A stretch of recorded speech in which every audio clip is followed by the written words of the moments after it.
Hello everyone. Right now it's 4:04, so if you want to be technical, you can enjoy your last 30 seconds before we get started here. Is everyone ready to get started though? Perfect. So, my name is Amaar, and I'm going to be one of your hosts for this evening. And I'm Zara. I'm also going to be one of your hosts with Amaar. And if you couldn't tell already, this event is about Earth's last laugh. It's a very broad topic about climate change, and we're going to be exploring a lot of different niches into it. And we have our guest speaker, the Green Party, so give a round of applause for that. You'll be hearing from them later. Go ahead, and she's going to explain the process of the open mic. Yeah, so as all of our open mics go, we're going to have me and Amaar open just so that if there are technical difficulties, we go through them first.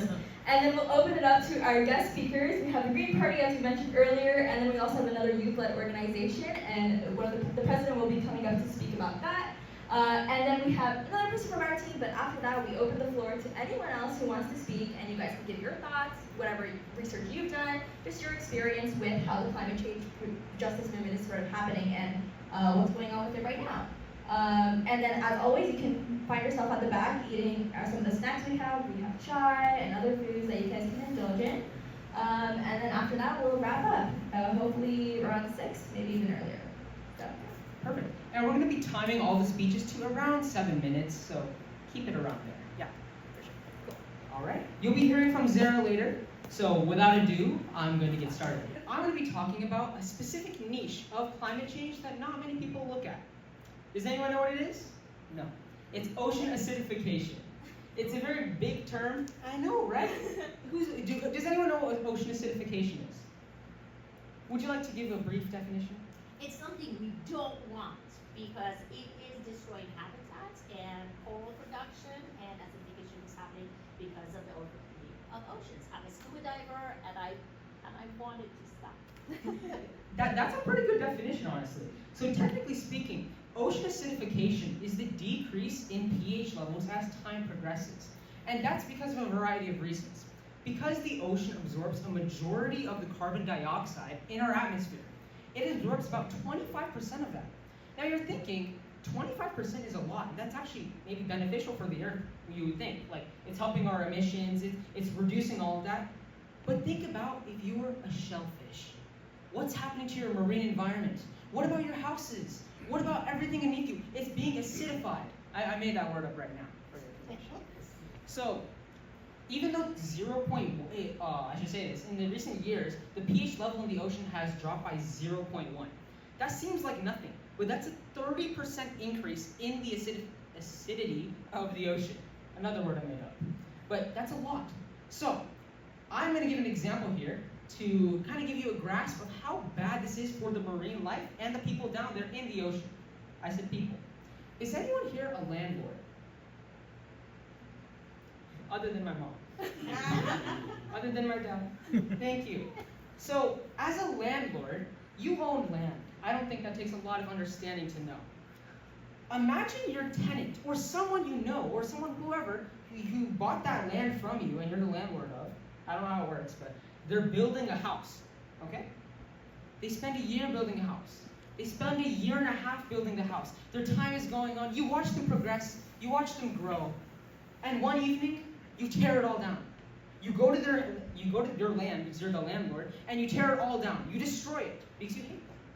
That's exactly what ocean acidification is. Because if you are those tiny sea creatures, like those shellfish or mollusks or crabs, building their homes, the acidity of the ocean determines their habitat, and it really just destroys what they're trying to do. It destroys their entire home. And it threatens, as our wonderful friend here said, coral reefs too. A study released in 2016, I believe, said that by 2100, coral reefs will all be gone, nearly all be gone, due to ocean acidification, which is really devastating as we know it. So we're thinking, hey, okay, this has an effect on all of the ocean around us, all the marine life, so sad, womp womp. But what does that have an effect on us? There are many effects, actually. I'm going to start off by something you never thought I would say, economically speaking. Does anyone do fishing here? We have a very interesting crowd today. People do anything. Wow. Your mom fishes. She doesn't even fish. I know, right? Well, in the fishing industry, we would lose, okay, economically speaking, from shellfish alone, another study released in 2018 said because of the lack of shellfish in their marine environments, due to ocean acidification specifically, we would lose about $3 to $5 billion by 2100, just on shellfish alone. I'm not talking about every marine animal that exists. I'm not talking about crab. I'm not talking about plankton. I'm talking about ocean acidification. Oh, I'm talking about shellfish only. See? Yeah, I only have 2 hours of sleep. So, yeah, we're thinking, okay, what do we do now? We know it has an economic impact on us. It has, also many people depend on these different things. Let me collect my words. A lot of people depend on these seafood for survival as well. Many of these tribes, they still do that to this day. So there's a lot at risk here. People's lives, economically, the countries as well. So what are the steps we can take? Besides the cliche, reduce your carbon emissions, I want to share a very inspiring story that my dad recently told me. So, who here knows what Hawaii is? I should see every hand up, because I have not seen a hand up, except for one or two throughout this entire speech. So, every hand should be up. Hawaii recently implemented a policy that they're going to go completely zero emission by 2045, if I got that right. Is that right? Yep. Yeah, my dad can confirm. I want to take that as an inspiring story because what this means we can do is it's not just about minimizing our carbon emissions and all that.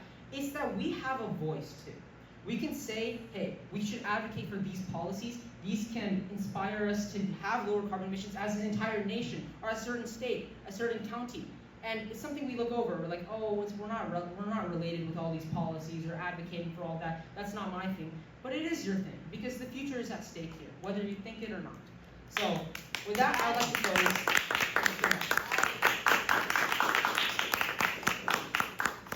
So, probably one of the funniest people I know is going to be going up next. Their name is on the board, Zara. Give it up for Zara, the host of tonight.